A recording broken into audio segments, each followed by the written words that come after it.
Durante el siglo XX, la transformación de conceptos sociales como cultura e historia, que se derivan de nuevos supuestos ontológicos, epistemológicos y metodológicos, ha permitido explorar nuevos fenómenos sociales desde nuevas ópticas, que como señala Norman Long, se centran en la perspectiva de los actores sociales y sus territorios construidos por complejas interrelaciones.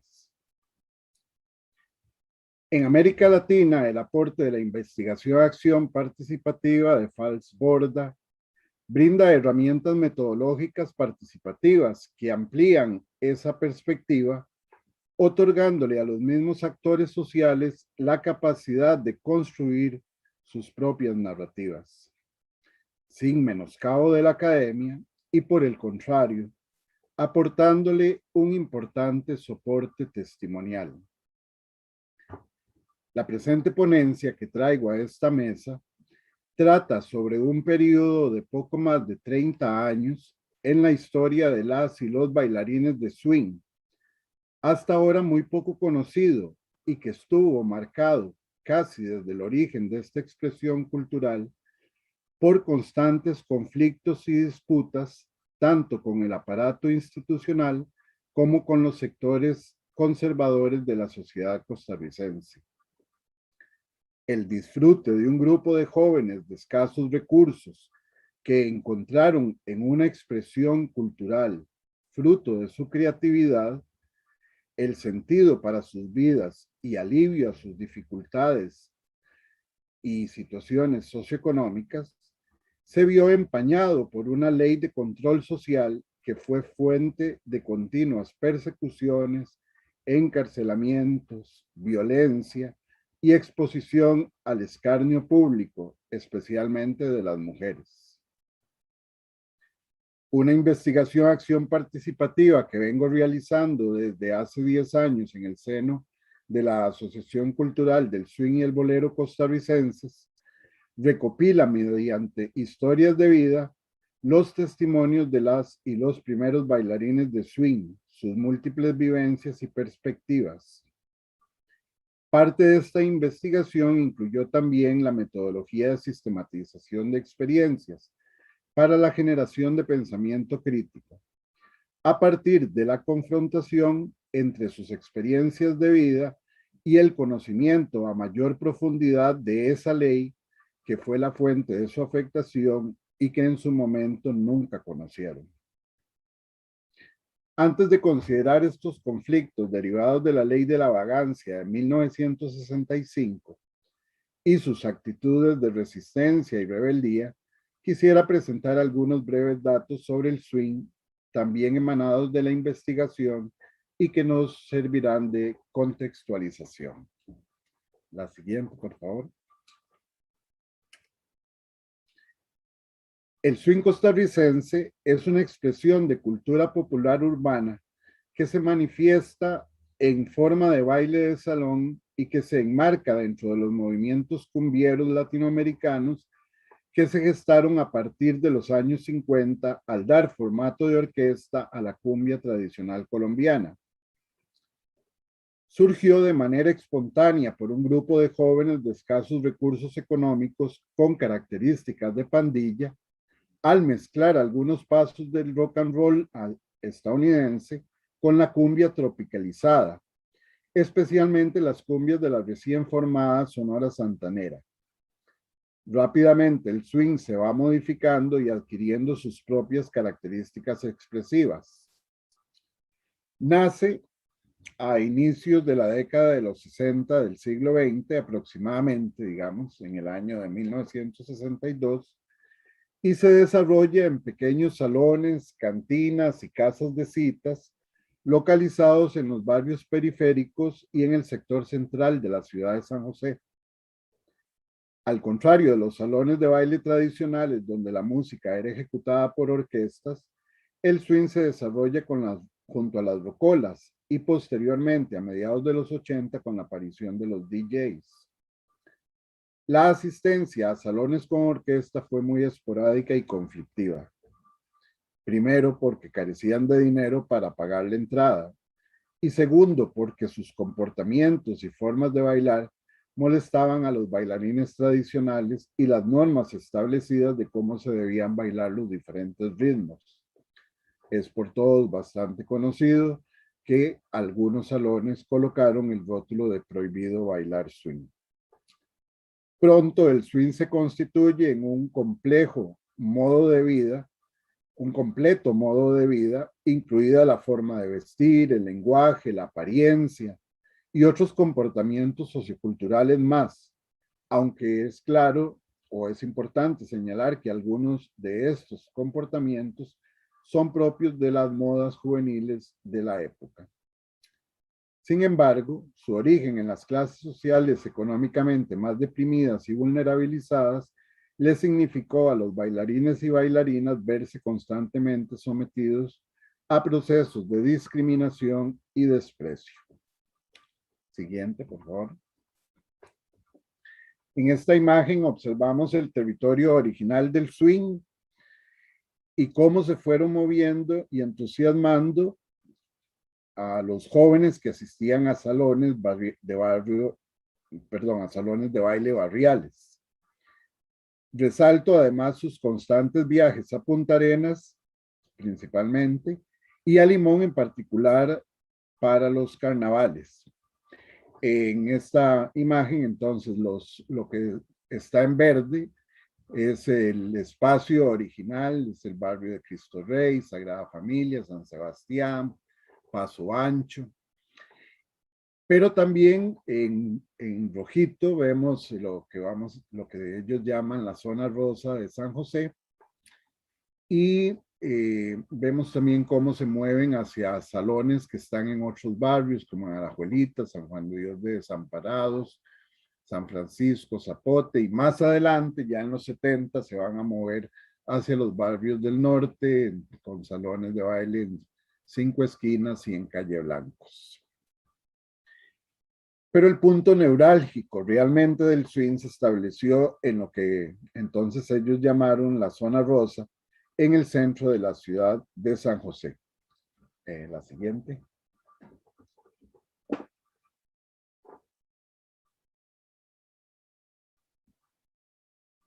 Siguiente, Filmina. Sí, estoy intentando, pero ahora que no me pasa. Ok, ahí está. Ahora sí. La anterior. ¿Esa? Esa misma.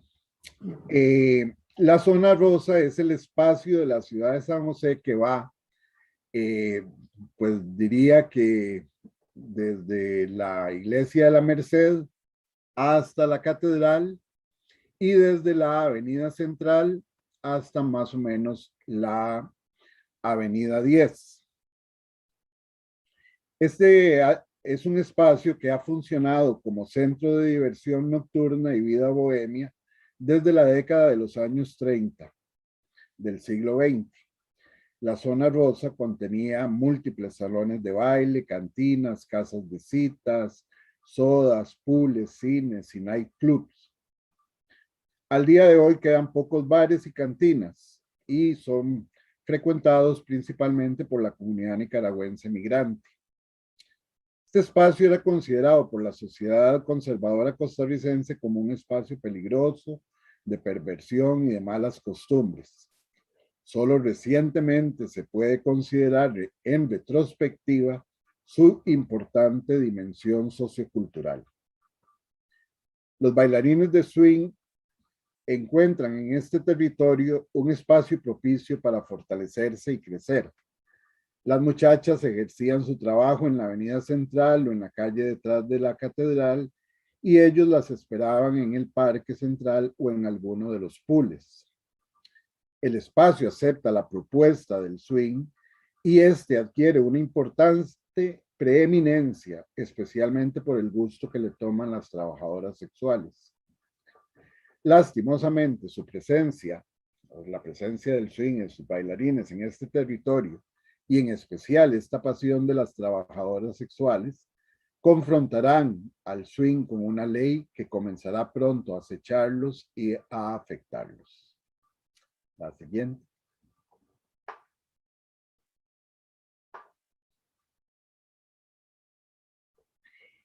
Bien, esta ley se llama la Ley de la Vagancia. Las leyes de la vagancia se conformaron en Europa ya desde la Edad Media como una forma de controlar a los soldados que volvían a sus lugares de residencia y se sentían inadaptados y conformaban grupos que deambulaban por las calles. La ley española contra la vagancia ingresa a América durante la colonia y se va a mantener posteriormente con sus propias particularidades en cada país que se conformará por el proceso independentista. En Costa Rica, la primera de ellas, ya como país independiente, será establecida durante el gobierno de José María Castro Madrid, pero la que afectará particularmente al mundo del swing es la de 1965, instaurada por Francisco J. Orlich. De esta ley, dos artículos en particular serán determinantes para el mundo del swing. Aquel que detalla sobre quiénes se considerarán vagos y que incluye a los que teniendo la edad para ejercer un trabajo no pueden demostrar que ejercen uno lícito, o a quienes deambulan por sitios de diversión en horas laborales y, particularmente, las mujeres de conductas inmorales en tabernas y prostíbulos. El segundo artículo que afectará importantemente es aquel que indica que las fuerzas policiales ejercerán controles en aquellos lugares donde deambulen vagos y mendigos. Como podemos observar, la ley calza exactamente o perfectamente con la zona rosa de San José y parece más bien haber sido hecha precisamente para controlar ese espacio. Y efectivamente, allí es donde se va a ejercer de manera constante su aplicación. Una sistematización de experiencias, entonces, realizada en el 2019, le permitirá a las y los bailarines de swing develar por ellos mismos las inconsistencias y el abuso de poder de esta ley al que fueron sometidos. Después de 50 años, es la primera vez que conocen su contenido. Algunos ejemplos de este proceso de toma de conciencia se muestran en la imagen. Por ejemplo, cuando ellos leyeron que eran personas mayores de edad sin trabajo, quienes se consideraban vagos por la ley, reflexionaron cómo en algunos casos ellos sí tenían trabajos, pero eran trabajos como zapateros, vendedores de mercado, etcétera, y la autoridad a esos trabajos les llamaba trabajos de vago. Y por supuesto, lo que andaban buscando era que ellos mostraran la orden patronal, o sea, que tuviesen un trabajo donde fueran empleados. Con respecto a lo que se señala de hacer de la presencia de las personas en lugares de perversión, en horas laborales, pues ellos señalan que realmente todas las acciones policiales se realizaban por las noches y no en horas laborales. Con respecto a las muchachas, pues aunque la mayoría de las primeras bailarinas famosas del swing se dedicaban al trabajo sexual, no todas las mujeres en los salones de baile eran trabajadoras del sexo. Había muchachas empleadas domésticas, de industrias, trabajadoras del mercado. Entonces ellos van percatándose cómo realmente la ley está casi que diseñada para este espacio de la zona rosa, en la cual ocurren constantemente redadas y detenciones. Siguiente, por favor. Ante esta situación, la reflexión prosigue con la consulta sobre cómo lograron hacerle frente a la ley de la vagancia. Sus palabras revelan actitudes de resistencia y de rebeldía que se fueron gestando bajo las circunstancias y que en definitiva significará el fortalecimiento de su carácter y su capacidad de perseverancia ante esta nueva dificultad social que tuvieron que afrontar. En este sentido, pues en la lista de la mano a mano izquierda podemos ver cómo ellos pues se sienten como que indican que eran realmente jóvenes y que estaban en un proceso de búsqueda de sentido de identidad, y lo expresan cuando dicen éramos un grupo de jóvenes pasándola bien y aprendiendo de la vida. Además, en estas actitudes rebeldes ellos muestran una pasión por sus expresiones culturales y uno de ellos decía, no más salir de la detención y arreglarnos para ir a bailar. También había un fuerte sentido de grupo y de protección de ellos, entre ellos. Por ejemplo, nos dice don Jorge, ellas nos traían comida a la cárcel y pagaban la fianza. También es importante este concepto de que el espacio es una revalorización de la mujer, el swing es un espacio de revalorización de la mujer. Ellos lo expresan indicando, o las muchachas nos dicen, en la calle éramos despreciadas y utilizadas, pero en el salón éramos las reinas del swing. Además, y muy importante, el swing también era un espacio de inclusión. Decían, ¿cómo despreciar a otros si nosotros mismos sufríamos el desprecio? En definitiva, entonces, señala don Jorge Pelusa Miranda, ni las redadas ni las encarcelaciones lograron doblegarnos. Al contrario, alimentaron nuestro espíritu de rebeldía y el entusiasmo por el swing. Siguiente. En esta filmina, pues, entonces vemos el esclarecedor texto de la Declaratoria de Inconstitucionalidad que emitió la Sala Cuarta en 1994. Dice, es importante señalar que esta ley, al igual que otras que sancionan contravenciones, tienden a reprimir a las clases más pobres de nuestra sociedad. Por ello, hay que tener mucho cuidado de no castigar en sí mismo la pobreza, la diferencia de opiniones o modos de ser, porque ello evidentemente es incompatible con nuestro sistema de libertad y con el principio de igualdad. La siguiente. Para terminar, quisiera dar algunas de las ideas que ellos y ellas expresaron sobre qué le brinda el swing al mundo actual y que resultan de un gran valor para dar luz a las coyunturas tanto de Costa Rica como de la región centroamericana. El swing fue declarado Patrimonio Cultural Inmaterial del 2012, en el 2012.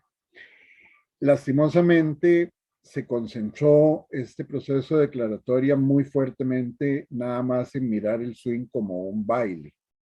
Sin embargo, el swing, como lo hemos expresado anteriormente, es más que un baile, es un modo de vida, un modo de pensar.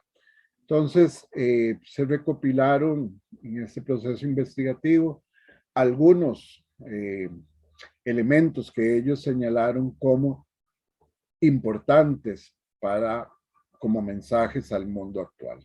Entre estos mensajes, pues los valores identitarios deben protegerse y fomentarse frente a la globalización y estandarización de la sociedad y el desvanecimiento de sus rasgos culturales. También las expresiones culturales contrarrestan la construcción de una ciudadanía objetivizada por el consumismo.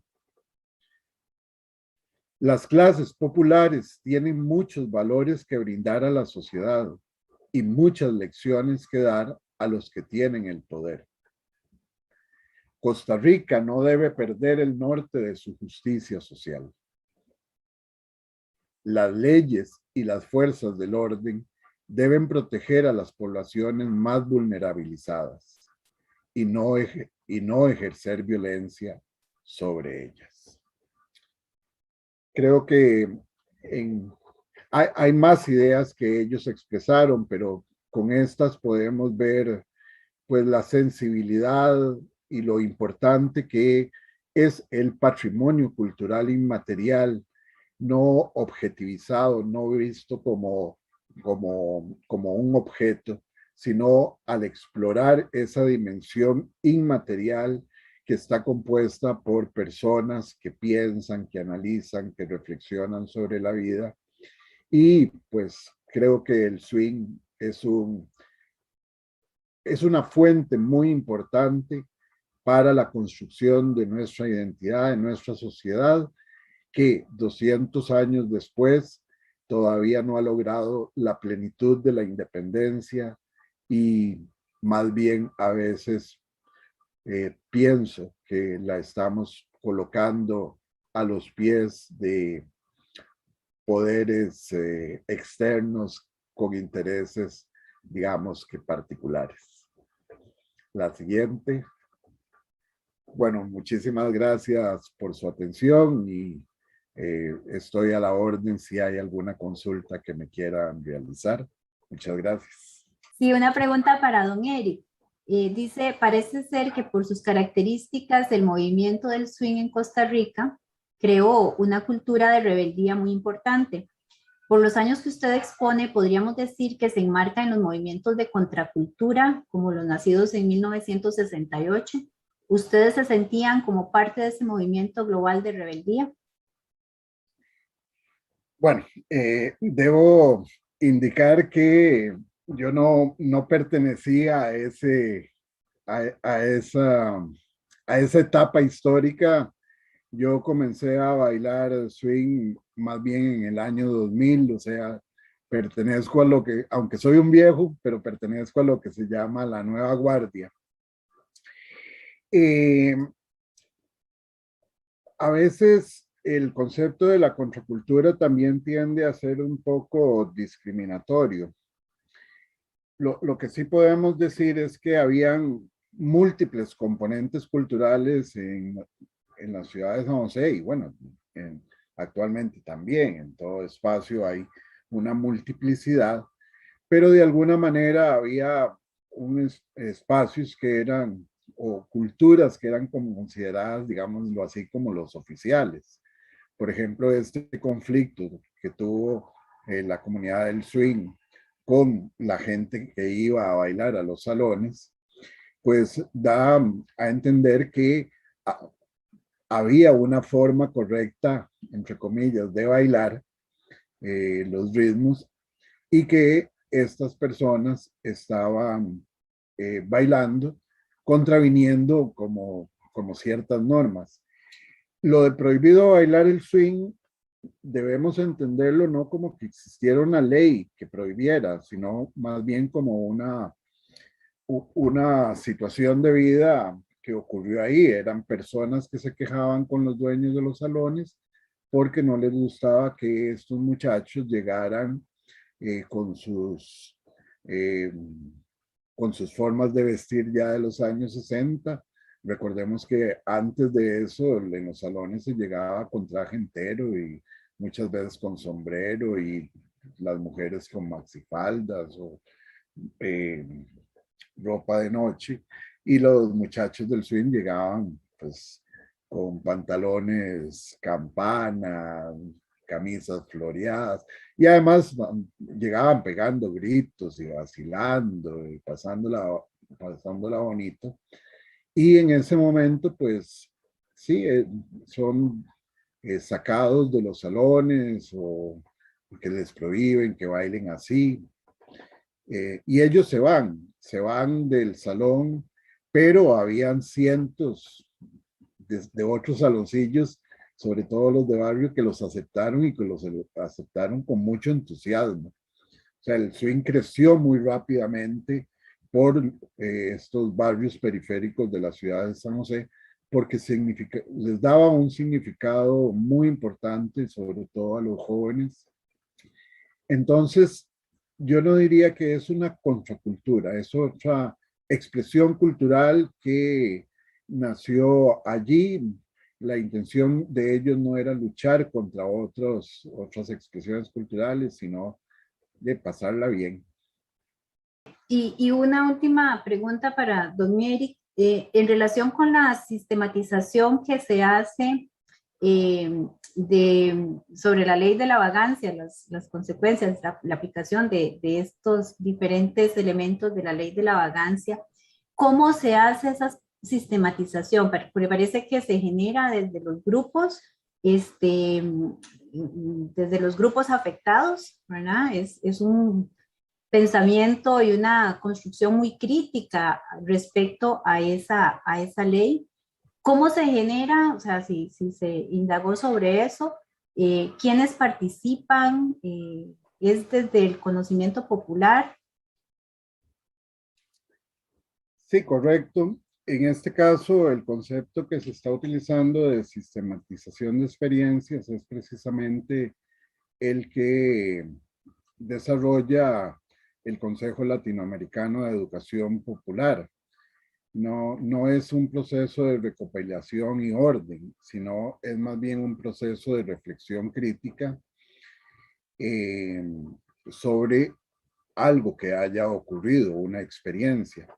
En este caso fue muy importante porque lo que hicimos fue invitar a todos los que habían participado de este otro proyecto de recuperación de historias de vida eh, y que fueron las personas que vivieron los hechos, son los protagonistas.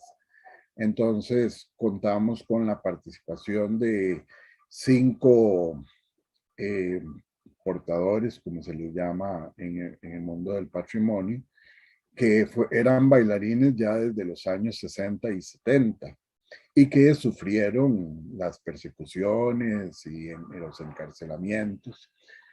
Pero también invitamos muchachos jóvenes, bailarines actuales, para que a partir de este encuentro intergeneracional, el conocimiento se traspasara. Pero sí, se diseñó utilizando el documento de la ley y el documento de la declaración de inconstitucionalidad. Leyéndola, se hicieron reflexiones, todo era una IAP, una investigación acción participativa. Entonces, yo lo que les brindaba a ellos eran herramientas para que entonces pudieran expresar, reflexionar, analizar estos aspectos. Entonces, realmente lo que sale de este proceso de sistematización es un conjunto de saberes críticos que construyen y transforman, digamos, las vidas de ellos. Y no solamente de los que vivieron los acontecimientos, sino también de los muchachos que logran comprender que aquello que bailan actualmente, pues tiene toda una historia, toda una memoria histórica y muy importante. Entonces, es un proceso más bien de generación de pensamiento crítico. El tema del swing, ¿verdad? Que es un tema que nos levanta también mucho ánimo, porque yo también escucho la ponencia de don Eric y escucho la música, ¿verdad? Pero ese swing como un territorio, o sea, verlo como territorio, ¿verdad? Y me parece muy importante este señalamiento de los territorios del swing, ¿verdad? Este mapeo que realiza con estos territorios para identificar también esos territorios de exclusión y de control social, ¿verdad? Un control que se ejerce no solo a través de las leyes y elementos concretos, sino también simbólicamente, ¿verdad? Que experimentó una población al construirla como ese otro peligroso, ¿verdad? Ese otro peligroso, pero también la capacidad que tiene ese movimiento cultural o contracultural, como lo planteaba el público, pero don Eric lo plantea, lo niega. Este movimiento tiene la capacidad de pasar de ser los excluidos a posicionarse y a posicionar su práctica cultural como patrimonio cultural inmaterial. Y nos muestra todo esto, la capacidad que tienen las comunidades, las organizaciones sociales de posicionarse ante la institucionalidad estatal cuando ésta no provee los recursos adecuados para una buena calidad de vida de las personas, para el respeto de la diversidad cultural